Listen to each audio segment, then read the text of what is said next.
Welcome to Positive Philter with your host, Philip Wilkerson, a podcast that focuses on friends, family, health, and career, with a little self-help along the way.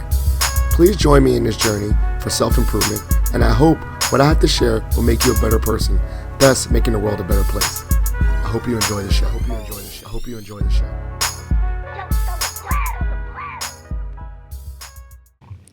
Hello, people of the world. It's Philip Wilkerson back with another episode of Positive Philter. I'm joined by Dean Burr. If you've been following my podcast, you know I've been on a Dean mini-series. I've been asking the experiences of the various deans of colleges around George Mason University, and this has been a really insightful learning experience. And now I have the dean of the honors college, so the smarty arties. And so Dean Burr, can you give the listeners a little bit of background on who you are and maybe your journey to Mason? My journey to Mason. All right. Well, I've been at Mason since the fall of 1992. So I've been here for quite a while. I started as a member of the English department. And then in 2006, I was asked to take over and direct what was then a very small honors program in the College of Humanities and Social Sciences. And that's where the honors journey began. Did you want me to go back before that? And so, I think that you said you taught in English. Was your background, like you're an English major? And, I love that journey because I think from my recollection, I believe Dean Artis is an English major as well. So I don't know. I'm seeing some themes about the written word, but yeah. No, it's very interesting. Yeah, I did. To go back a little ways, I went to a small state college in California, Sonoma State, and I studied many things there. I was one of those students who moved all around. Ended up with an English major. Had always had an idea that I wanted to write, but I was still thinking about a lot of different things. I was actually working in special education at the time. Okay. And then I worked in special education for several years, and then I made a big jump when I went off to Cornell to join the Master in Fine Arts program there to write poetry. Okay, wow. Okay, that is a jump. It was a big jump. It was a big change in the culture of higher education, a big change in region. And I think that actually making that jump was very informative to me because I realized things like, what counts as literature in California, this is the late 70s, early 80s. It's like that's different than what counts in Ithaca, New York, at Cornell. Yeah. And, and what I'd studied and what I'd read, was very different from what the other people in the graduate programs in writing and in literature had focused on in their preparation for graduate study. So when you said focused or counts, you mean just more so like what literature they were exposed to? Yeah, what literature they were exposed to. Mm-hmm. Yeah, so very different, canons, as they say. Was it like, and maybe this is stereotypical, but was it like all those very liberal, free-flowing flower child people in Cali, and you go to the East Coast and it's a little like, I guess, harder? Is it kind of like that culture? And it was like very serious, like English literature. Yeah. I'd read a lot of literature and translation. I'd read a lot of, I was in a context where the work of writing and the work of activism were linked. I went to a place where it's like, this is an aesthetic activity. This is not linked to activism. So all of these very, very different values coming down on what counted as, good writing. Yeah, I see that aesthetics and advocacy because, I draw a lot of parallels. Like my father-in-law, my late father-in-law, who I dedicate a lot of this show to, he was an English major at UVA, and now I'm thinking about the way that he viewed writing. He viewed it as a tool for, as you said, activism. He was very involved in nonprofits and stuff. And I remember now, like, being around him more, he wrote things in a very persuasive way for stating the case, right? Like everyone's like, oh, you should have gone to law school. He's like, I didn't like it. But then on the flip side, he was very creative and he loved music and he loved literature.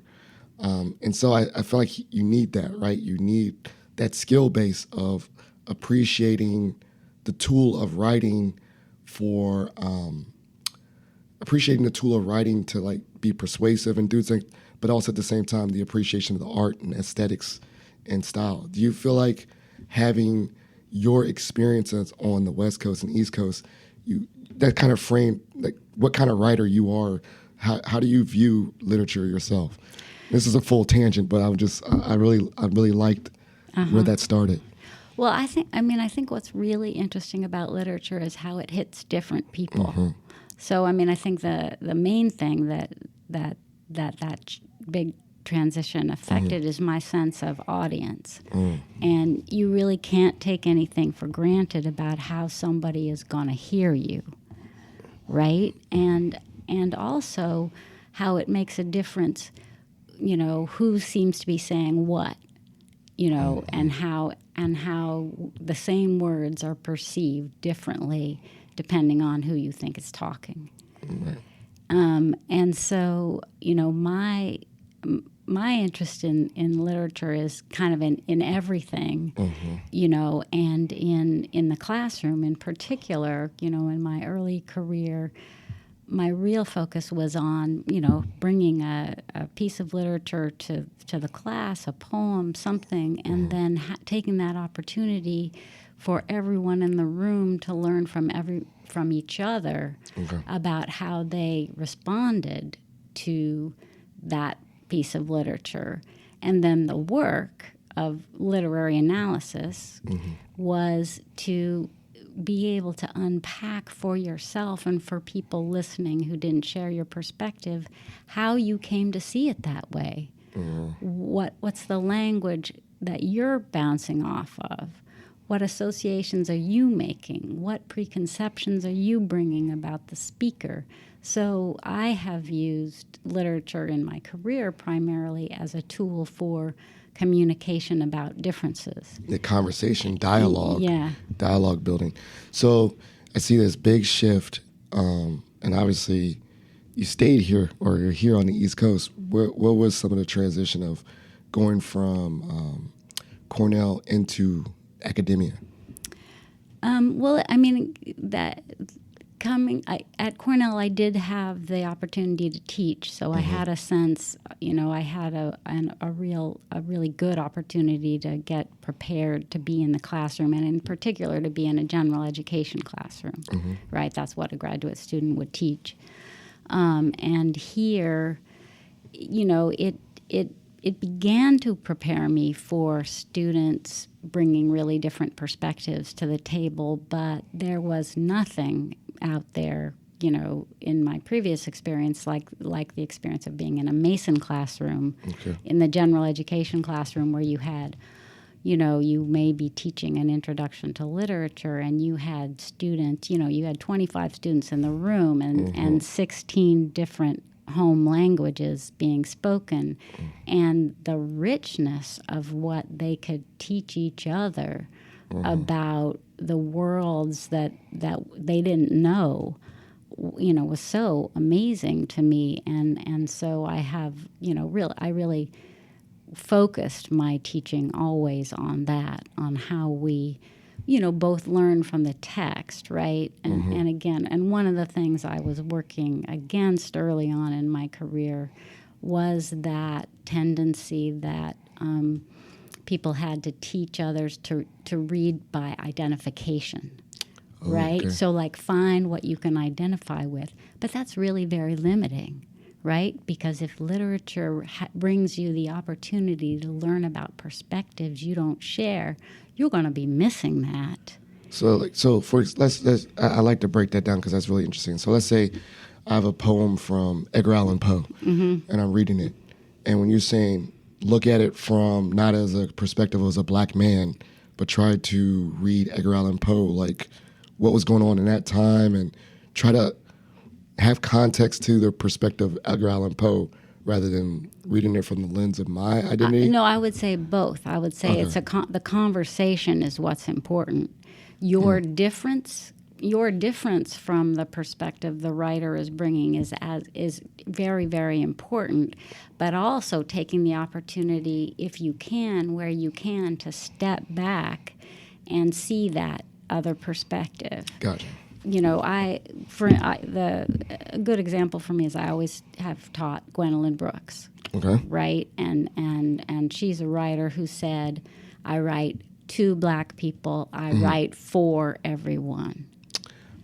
Gotcha. Okay. Yeah. Right? Yeah. And so that's a really good opportunity for the students who don't identify as Black to think about, okay, I have something different to learn here.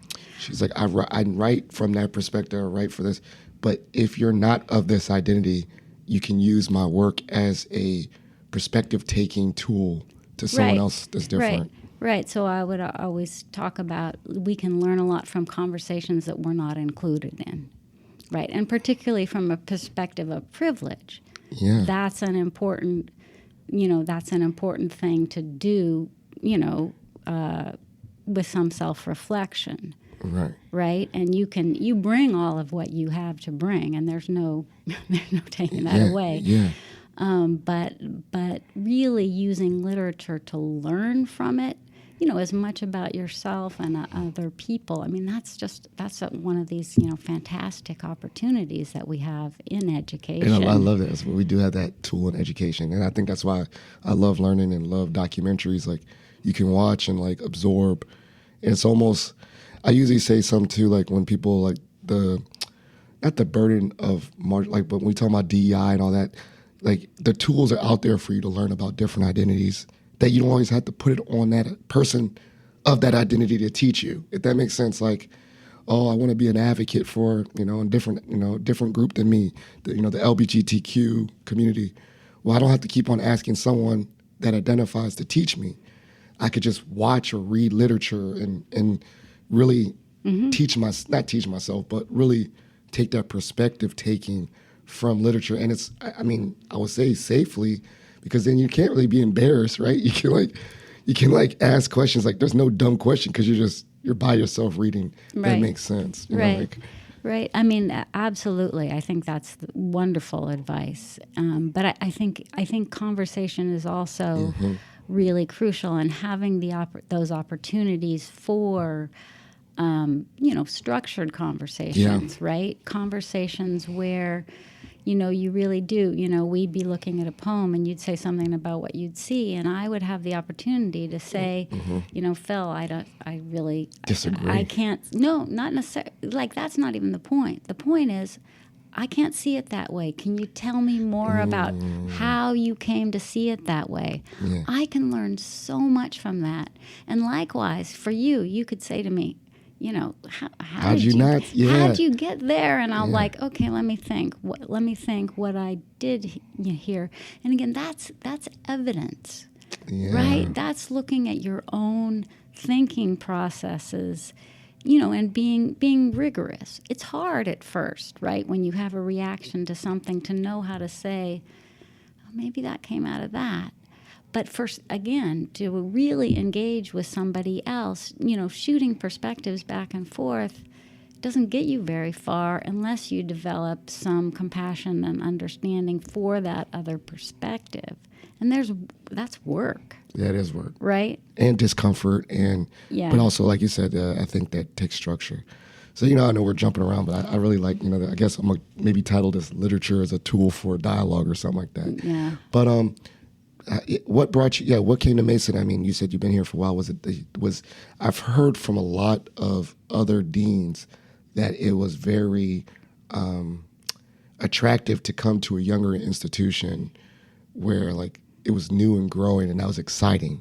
So please tell what's a little bit about what brought you here, and was that same excitement for something new and lots of Yeah, I mean, I think it struck me right away as a place where I could make a difference, where I could do something differently. I wasn't really teaching introductions to literature at that time the way other people were, but I got a sense right away that actually this particular department wanted me to do what I was doing. I mean, they actually, it was at the time they were looking for somebody to teach poetry and to do cultural studies. Mm-hmm.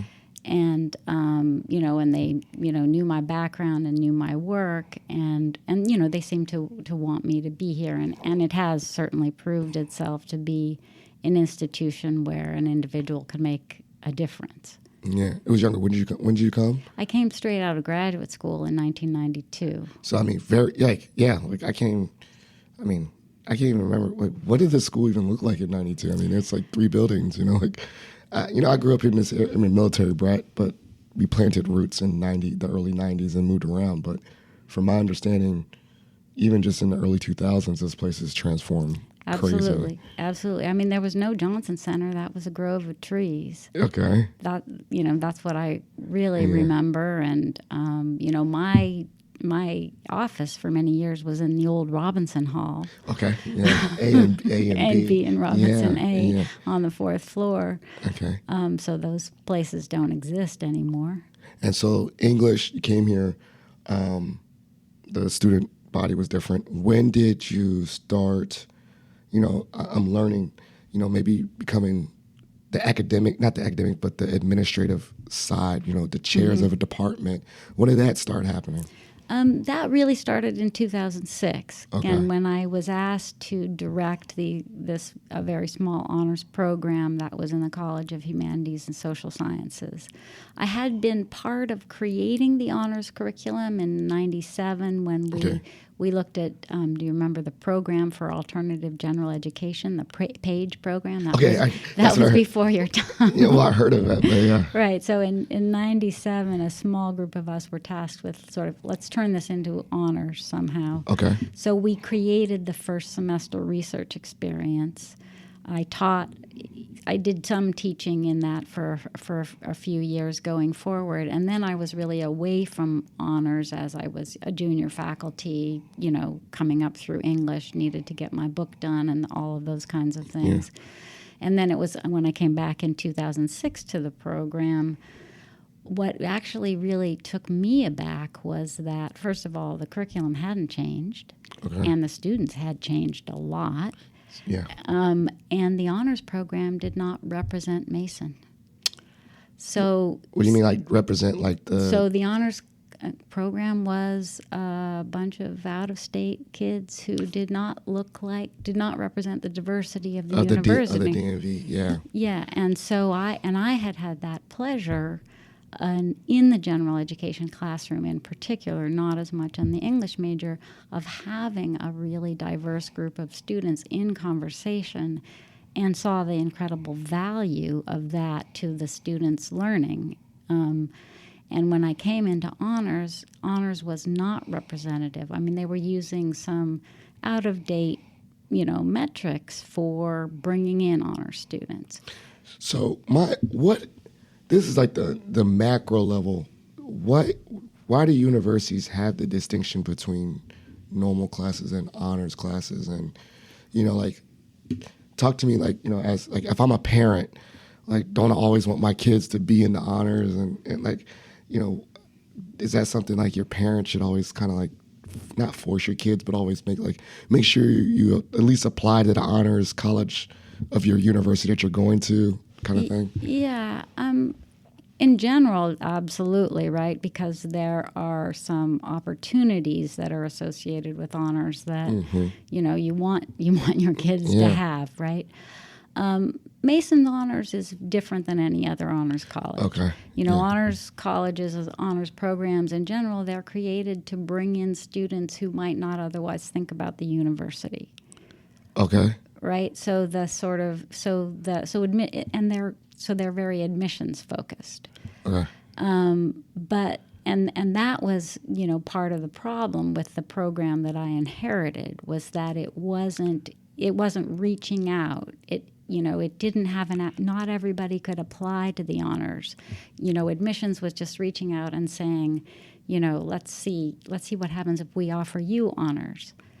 And so we had to really take that apart to make this Mason's Honors College. Okay. But the values of honors, the opportunity, at this very large university to be part of a smaller community, that has a lot of positive value, and a small multidisciplinary community.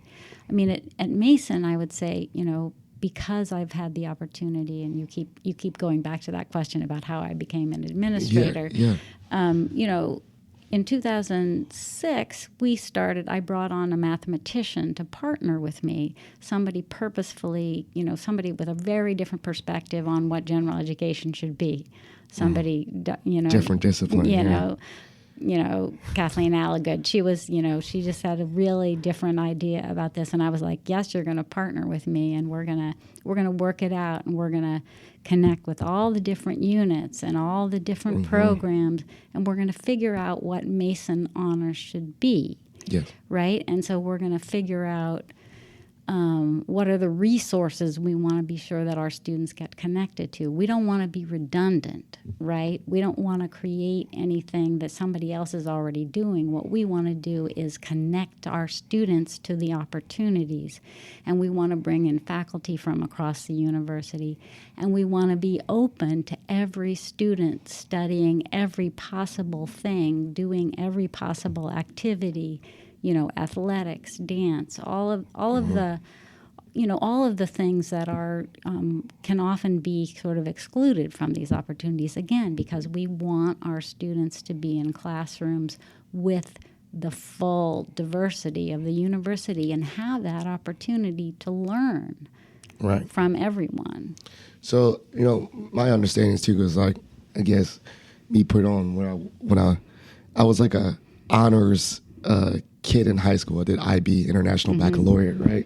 And the only thing I thought of in that time, now that I know, was different curriculum. It was the International Baccalaureate curriculum, but it was very college preparatory, right? Like we had to do extra work. We had to do essays that taught us about thesis and all that stuff. Is that the same rigor of this honors college, that it has a little bit of like extra requirements that prepare students for something beyond, I guess, I would not say typical student, but you know what I meant? Like, it's like a notch up. It's harder. It's more rigorous. Or yeah, I mean, the harder and more rigorous, honestly, that's not the point. Okay, yeah, thank you, see, yeah. The point for me is inclusion. Okay. Okay, and the work of inclusion, which is not easy. Yeah. Right? So, what our students get, I mean, our students in the Honors College, they have an alternative, a different general education, right? So they do not do the Mason core. Got it, okay. Okay, they do the honors curriculum. And the first class they take in the honors curriculum, the focus in that class is on learning to ask a question, learning to focus a research question. I see, yeah. Right? And a question that is complex and analytical, one that has to be considered from multiple perspectives. Teaching them, this is getting them ready for research and all that, regardless of discipline. Of discipline. So if I'm a government student, ask me a question about society or something, it's beyond just policy. I got to look at society and literature, all kinds of things outside my discipline. Well, and the harder part is you got to figure out what your question is. Yeah, it's hard right? to. Yeah. Okay, because when students get here, they've been answering other people's questions their whole lives. Yeah. So this is when we say, what is it you really care about? What do you want to try to figure out? And then we try to help students develop those skills and those processes, right? And in that first semester, what the students do is they learn to focus the question. Yeah. And they do some preliminary, a literature review, get some of the basics, and they write a proposal. Yeah. The proposal is like, if I had the expertise, the time, the funds, resources, the team, this is how I would pursue this question, right? So we'd really try to back them up from, answers and arguing, right? And in that classroom, that's the first place where we're really focused on, those values that I talked to you about in the literature classroom. In a multidisciplinary research classroom, you really have an opportunity to learn from each other about, what matters, why it matters, all of that. So the honors curriculum has that. And from my point of view, this is the kind of first semester that I would love to offer every Mason undergraduate, right? Because what it does is it prepares our students to take advantage of those opportunities that Mason provides for undergraduate research in particular, right? But the thing about it is it's very hard to teach because, faculty, we like to have expertise. You get a room full of students, they have questions you don't have expertise in. You can guide them through the process. To scale. It's a real deal. We're open. We're a university to access, and by being so, we are the largest, most diverse institution in the state of Virginia. So to teach this class, it's to scale. It's really hard. Everyone, I agree with you. Everyone could benefit from it. We got 40,000 students. Yeah, and the challenge is that, it is a different thing to teach students a subject and to teach them to sort of argue about it. Yes. Right? But to tell them, first of all, the real questions you're going to be dealing with are not going to be answerable like, thesis, evidence, proof, whatever. You're going to be working with other people who don't see things the way you do. You're going to have to open up and synthesize and ask questions and step back and be uncertain. Yeah. And again, we're trying to prepare them for everything. Just for thinking in general and learning. The lifelong process, right? This is not just something you're going to do. You go out to the real world professionally and you're going to try to answer problems and do these things that probably don't have answers in your lifetime. But it's the pursuit of getting better or learning. Yeah. I can see a lot of synergy, like you said, research. So Oscar and other offices, are those integral connections to the Honors College? Absolutely. And we have partnerships. I would say another big piece of the honors culture that is, again, it's Mason culture, right? Everything that we're doing is very organic to Mason. Yeah. Is the student leadership piece. Yes. Right? So after students come through that first experience in Honors 110, they have the opportunity to become peer mentors for that experience. Right? And they have, and they get to sort of, to own it, right? But the other place, and I want to talk about this later, our strongest partner at the university, our most important partner is the early identification program. Yeah, please go into that. Well, I know a lot of people at ERP. Shout out to Kasim and to Mia. And the whole team. And my old, my mentor who was an old, Lewis Forrest, that's big. That was a big part of his life too. But how did that synergy and partnership come about? Yeah, well, and around 2015, I really realized we weren't, there were these amazing students, these 8th through 12th graders that Mason was preparing for college, and we weren't drawing very many of them. And in particular, we weren't drawing the most motivated, right? Yeah. So I began then, I called Kasim and said, come and talk to me. He has a great story about how he felt about being called to the dean's office at that moment. But since then, we have worked, we started with what we now call a sort of a college success partnership, where we have honors college students who are engaged in the civic engagement part of our curriculum, which is another one of the special opportunities. They are working with early identification students on their college essays. Oh, like a mentor / tutor yeah, per se. Yeah, and this year, and we always teach that class in partnership with admissions and EIP. So this year we had Rachel Cleaver from admissions teaching with Amy Weinstein, and and working closely with Mia.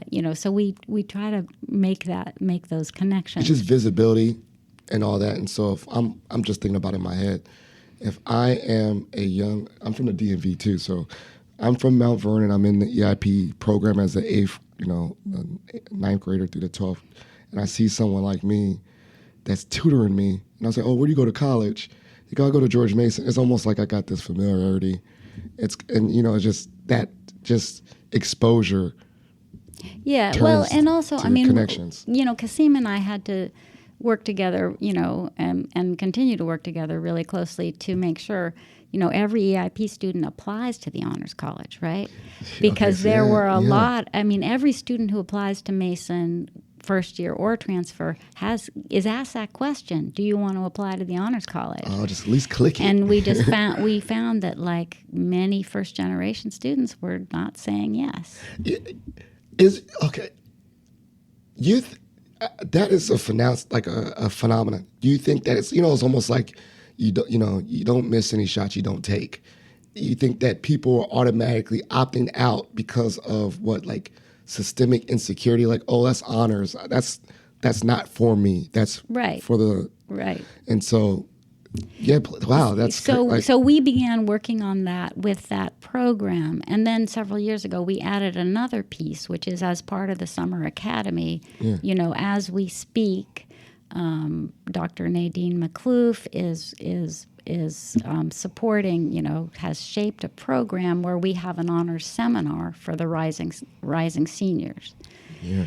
And so we have, 7 honors instructors and a whole team of honors mentors, several of whom were EIP alumni. Yeah. Right? So we have really worked hard to build that connection. So again, that's a piece of the curriculum, right? Yeah. Our honors college students engage, have a civic engagement requirement, and one of the opportunities they have is in our partnership with the early identification program to give back. Yeah. And you see this. It's not. I hate the word pipeline because it sounds so businessy. Yeah. But you see this channel or reoccurring door of opportunity. Right. Right. Rather than pipeline, because you see I see it, I can achieve it. I see, EIP alum giving back and is in the honors college. Well, guess what? I'm in EIP. I could be like that person too one day, right? Like I can see what I can be through someone else, and that's really powerful. Yeah, and in our, we have a very small university scholars program, and that's for 20 students a year, provides full scholarships. Usually 4 or 5 of those are EIP alumni. Look at that. It's see, believe. Yeah. So, it's part of it is making, we've worked across the board to make this Mason's Honors College, right? Yeah. Fully accessible to, all of the students who seek out Mason, including those who wouldn't have considered it. So, in addition to that first year entry, we have students entering the Honors College after their first semester and first year. Right, we look for them, students who are doing really well, who look like they might be able to make use of that extra support, particularly in the research space. And that's relatively new in honors because it's a smaller component, but it's powerful, really powerful. And this might be anecdotal. I'm using only one student as my example, Zaid. This guy's all over the place. So I know him very well. Takes advantage of every career services thing. So shout out to him. But is there a high correlation between students like that and they're getting involved in SGA and student leadership on campus? Do you see that intersection between honors college and just being involved? Yeah, our honors college students are happily overrepresented in the RSOs and in the leadership of the RSOs. That's what you have an honors college for, right? Yeah. And that's what you and again, what we always talk about with our students is we're looking for the most motivated students, right? So we're looking for the students who can take best advantage of these opportunities. Not that we wouldn't like to give these opportunities to every Mason undergraduate, right? And most of these opportunities exist. The Oscar opportunities. Yes. It's rich, what you all offer through career services. Yeah. There are a lot of resources, but honors helps students navigate that a little bit. Yeah. One of my things too is it like not retention, but is there a high correlation between someone that does honors and keeps on going?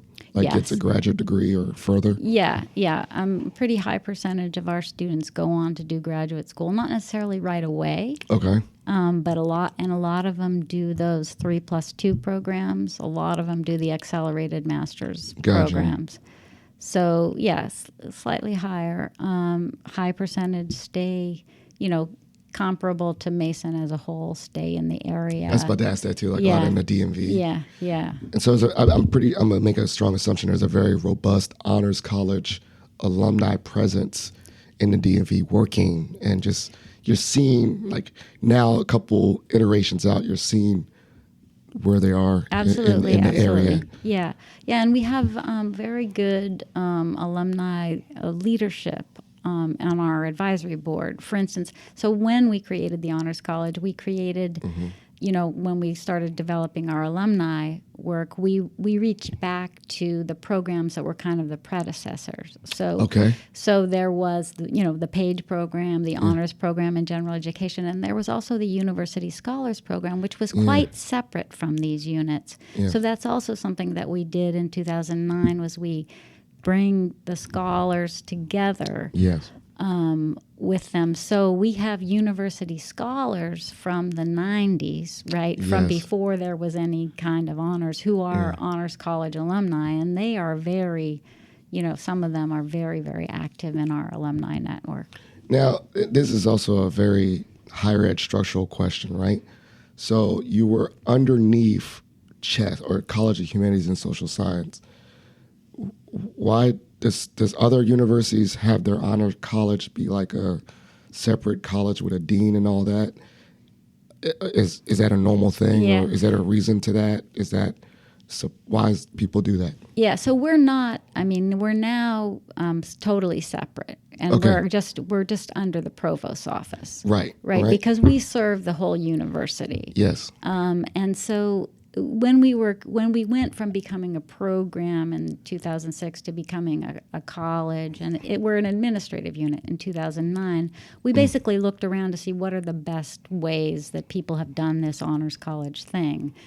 And we saw that, the best thing, you have a dean that reports directly to the provost and is part of the dean's group, because you want to.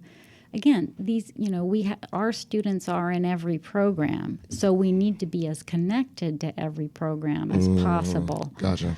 So, now we're basically, we're central in many ways. So let's say if I'm a film student, but I'm an honors film student, I will. My experience as a student would have a connection to you as my honors dean and to Rick Davis. Gotcha. So the student experience is kind of like in two worlds. Yeah.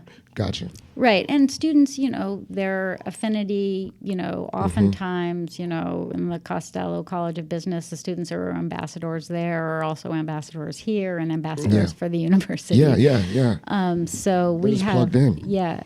Yeah, so they have, we want our students to be as broadly connected and affiliated as possible, and we do everything in partnership. Yeah, see, I'm saying, Oscar, EIP, you got to be plugged in. Every department and every college, you got to be really in an active exchange. Do you, I see a lot of, this is not the higher, but the career aspect. A lot of, do you see any, two things, do you see any resistance career-wise from parents? not like the same, I guess, like when I was a history major, luckily my dad was one, but I could see people be like, what you going to do with that degree? You don't get it. You got to get a business degree or, some technical skill. Do you see any parents being resistant about their career outcome being in an honors college, which I can't see that because that's the word honors, but you see that at all? Yeah, I mean, I haven't seen it connected to honors, except if they felt like honors would in any way limit students' opportunities. Yeah. Sometimes it is still connected to majors. Yeah, But what we really try to focus on, and, I used to advise the undecided students in humanities and social sciences, and I would always say, there's no bad major here. What you need to do is find the one that you're going to be able to go deep in. Yeah, right? Where are you going to be able to really develop your research skills, develop your communication skills, and how about a second language? How about a critical language? Right? Yeah. I try to talk to the students as much as possible, except in a very few majors. Majors don't lead directly to anything. Yeah. Right? Our tagline is majors do not equal careers. Right. Skills equal careers. Yeah. So again, focus on the major where you're going to really go deep enough to develop those skills. And be sure that you're doing stuff beyond your classes, Yep. right? So what are you doing in the community? What are you doing with the RSOs? What are you doing with student government? What are you doing? Because it's not enough, we know.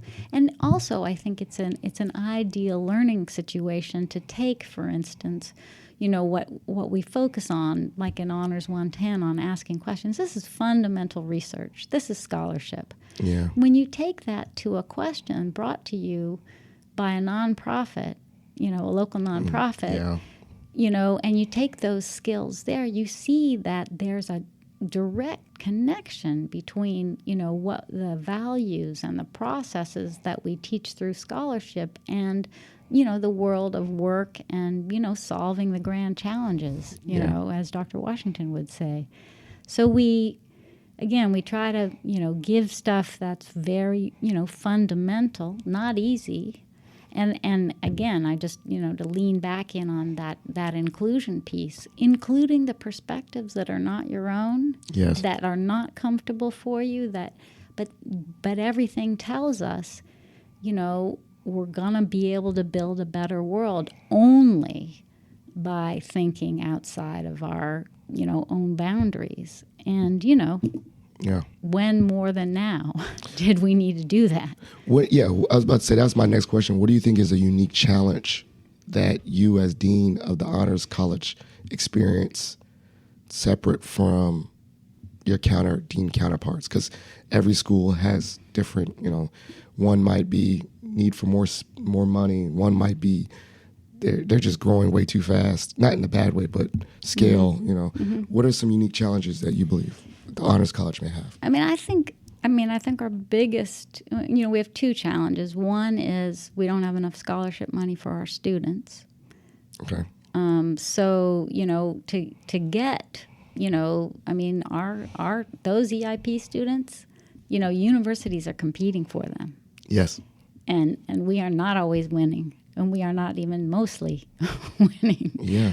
Right? So, we have, I've got to raise scholarship money advancement, to development really, is very important. Yeah, that is a very big challenge. And Mason has not, had the resources directed in this way. So I think, and I think everybody sees this. We're the young institution. I mean, at large, Mason is the one.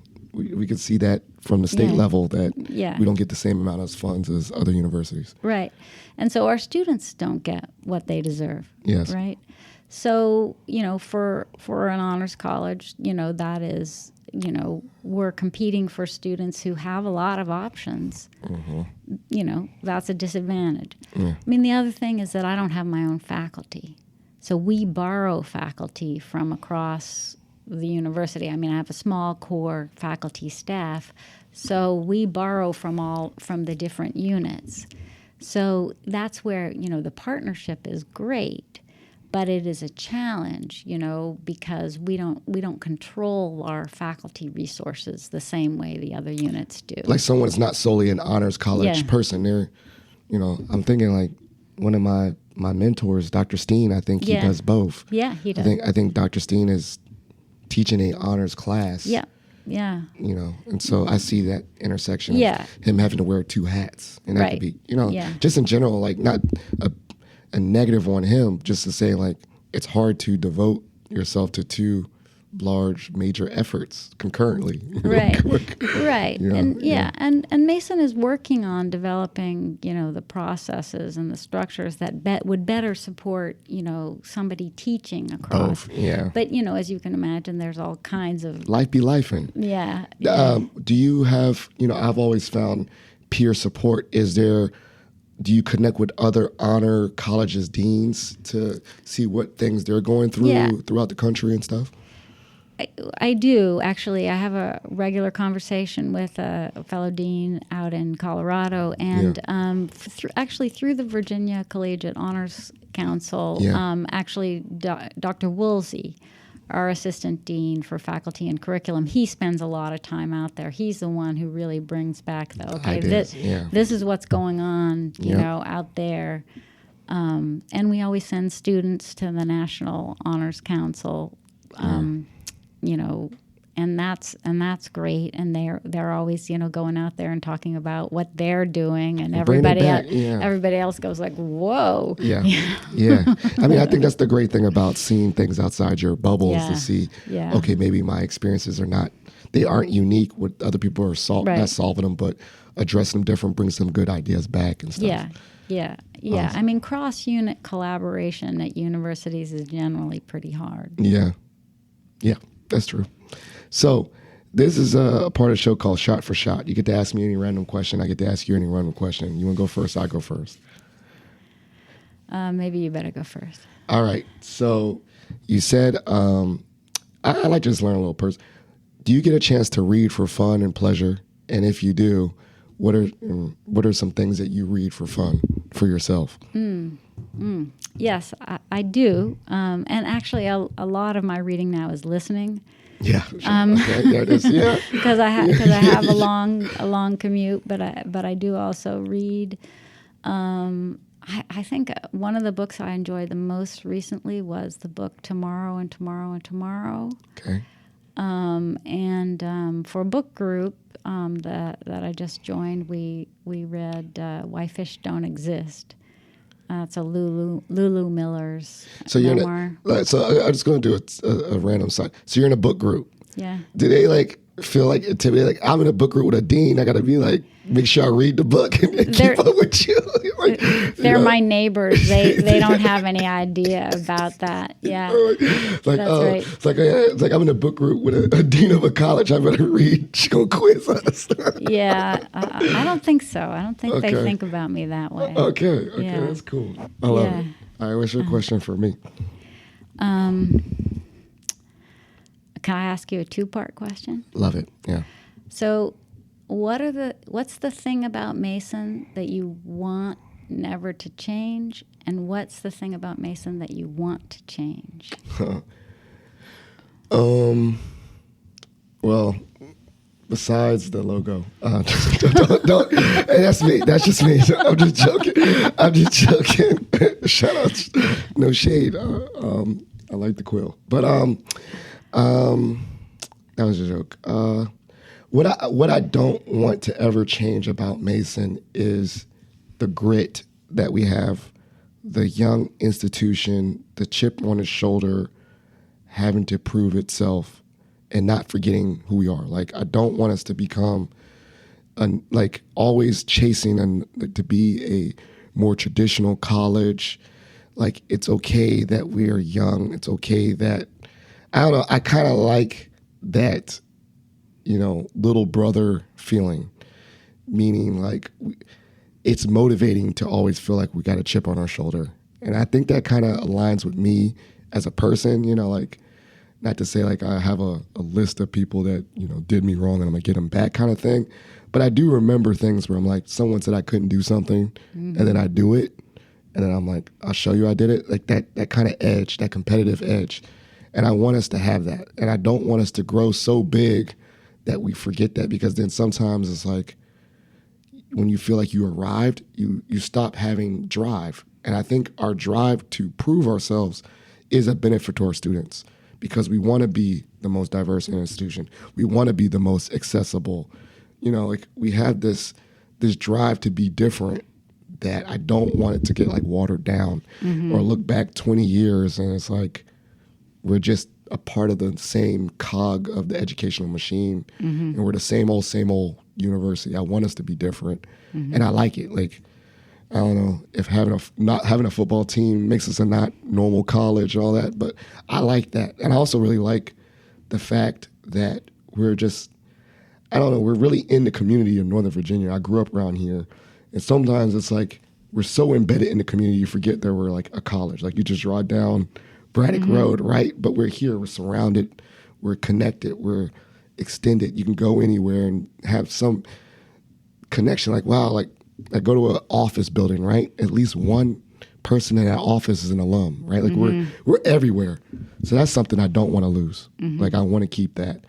But on the inverse, as you said too, I think that we are scaling up to the point where we do have to take on more, like not say traditional means, but like we need to like have more established traditional things. Like I know these other schools have, old money, like they got generations that went there and they got like, 4-generation UVA, alum and this really embedded pipeline of giving back and money. We just don't have that kind of money. So I don't know. It's like, how do you get money without losing yourself? That's kind of my biggest thing to say about our institute, because I think we're unique. I'm very proud to be a Mason alum. Like that's another thing too, that pride. Like I like it. Like I like having that kind of pride in your identity. It is a different not different identity, but it's a connector. So I don't know. That was like a branding commercial. The unofficial mayor of Mason though. So, I really do like the school. I really like it. That's without saying much. That I grew up here, I went here, I found my career here. Like it gave me a jump start to what I wanted to do and my passions. I have mentors. I think it's also that person-to-person affinity. I feel like the sense of belonging. I belong here. I don't feel like out of place or someone that I can talk to. They're better than me. Like we can collaborate. I feel that sense in almost every pocket of the university. So I hope we keep that. Yeah. That mindset. No, that's fantastic. I mean, as faculty here, always, to hear that that's what a Mason alum carries is, makes me very happy. Yeah. And every alum I talk to who carries that, I just feel like, okay, we're doing what we're supposed to do. Yeah, I mean, you see that pride. You see that, like I said, you see that little brother pride in like different spaces. Like go to an alumni event and you're like, I was brought into alumni events from proud alum, like the Black alumni, David Atkins and Janae Johnson. It's like they were so proud in their identity here that it brought more pride to me being an alum, and and then now working here concurrently, I think that has also increased my purpose and work. Is that I feel connected to this community, that I want students to be successful. Because I want them to have that jump start. And it's almost like that pipeline with the EIP students always giving back. These are things where people want to give back because they felt such connection to this community. And I think that's the core that we don't want to lose. When we get bigger, or we are going to get bigger, we're going to scale up. But I don't want people to get so big that we're just bringing people in so big that people that are here are not connected, or not feel a part of something. Right. Right. Like, Right. And that thing you said about, somebody telling you couldn't do something and then being able to do able to do it. I mean, that I think is, for me, that's another really powerful experience of students with Mason is seeing what happens when you kind of get out of people's way, show confidence in them. Yeah. And again, this is why we need everyone in Mason's Honors College, right? Because we know that potential is out there. We know that opportunity is not, right? And we know that confidence is not, right? Yeah. So really, really stepping back and saying, like, the people in this room, I have no idea what they bring and what they can do, and I'm going to do everything I can to make it possible for them to reach their fullest potential. Yeah. That's what we're here to do, and it is amazing. What they do when they do that. It is amazing. Yeah. I don't know. I mean, I think this is my last thing that I thought was really impactful. I recently went to, it was in the bottom of the Dewberry. It was like all these poster boards. It was, I think it was an Oscar. It was an Oscars, yeah. But I was like, how old are you? It was like their presentations and their studies that they all did. It was just phenomenal. And I think, like, in my mind, I'm just thinking, like, if we get out of people's way or eliminate the barriers in their way, you can imagine what they can do. I was like, you're 22 years old and you're already, like, wrote half a chapter of a book? Like, what is going, like, it was just phenomenal work, and it was cool to see them doing it. And they were carrying themselves like researchers and doing those, like, little pitches. And I was like, wow, this is amazing work. This is cool. Well, it's like you're doing my plug for our winter exhibition. Yeah, that's it. Yeah, I love it. Well, I guess it's a great way to tell in. So this is the part of the show. I call it shout outs and plugs. Shout out, you get to show love to anyone you want to show love to, and then plugs. These are the things that you want to share with the listeners. I'll make a strong point to put the links and the resources in the show notes for those to follow up. But shout outs and plugs. Yeah, well, I mean, of course, I want to shout out to the Honors College team, first and foremost. And, and just thinking about what goes on in the summer here, we're thinking about the advisors led by Vanessa Correa. They have just, gotten our students enrolled for the fall. I mean, that is no mean feat. The other part of the team, I had planned a shout out for Kasim Davis and Mia Hines over at EIP for Summer Academy, but I also want to call out the team members in the Honors College who are working right now to make the Summer Academy, the Honors Seminar work. That's Nadine McLoof and Holly Marvin.